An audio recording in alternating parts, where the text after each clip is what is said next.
Nurse Casey Hickox was released from quarantine on Monday, ending a 4-day detention that focused the spotlight on New Jersey Governor Christie, the rights of healthcare workers, and the best way to protect the public from Ebola. Hickox's detention meant she was confined to an unheated tent, where she was forced to wear paper scrubs and talk with others through a screen.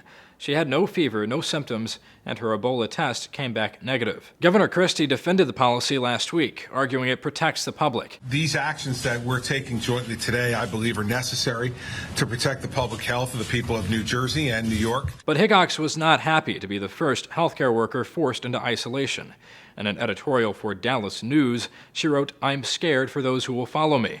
She also spoke to CNN. I completely don't understand it. It is completely not understandable to me. It is not based on any clear public health evidence, and it's not the recommendation of public health and medical experts at this point. Yet despite her outrage, the American public has been, at best, dismissive of Hickox's plight. So we did ask the question, and as I mentioned, you guys made a strong statement. 94% of you say there should be a mandatory quarantine in the United States. Some, including many on Twitter, are downright angry about her statements and accuse Hickox of being irresponsible and selfish. But there is at least one place where Hickox is finding sympathy: the public health community. First, protect the American public, but do so based on scientific data. As a scientist and as a health person, if I were asked, I would not have recommended that. Hundreds of medical workers have returned to the U.S. from West Africa since the outbreak began in March. So far, none of those workers have transmitted the disease to anyone else, and there's no evidence Hickox would have been the first. But as concerns about an Ebola outbreak at home reach a fever pitch,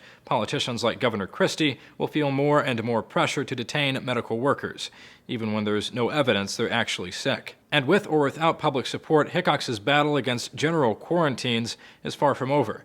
Her lawyers announced they'll be suing Governor Christie over the detainment. For Newsy's Zach Toombs.